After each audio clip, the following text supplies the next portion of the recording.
এবার প্রায় 200 কোটি টাকার প্রতারণা চক্রের পর্দাফাশ করল পুলিশ।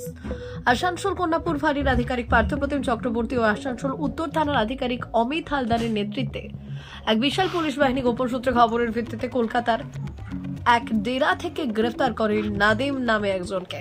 এরপর তার মাধ্যমে আরো এক জায়গা থেকে বিজয় পণ্ডিত সহ আরো 3 জনকে গ্রেফতার করে।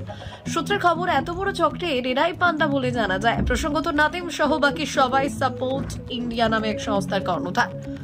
গরিব মানুষদের চাকরি পাইয়ে দেওয়া অথবা নিজের পায়ে দাঁড় করানোর নামে টাকা আদায় করছে। বড় বড় হোটেলে মিটিং করেছে, বিনামূল্যে তার সংস্থার সঙ্গে যুক্ত মহিলাদের স্কুটিও দিয়েছে, কিন্তু টাকা ফেরত পাননি তারা বলে সূত্রের খবর।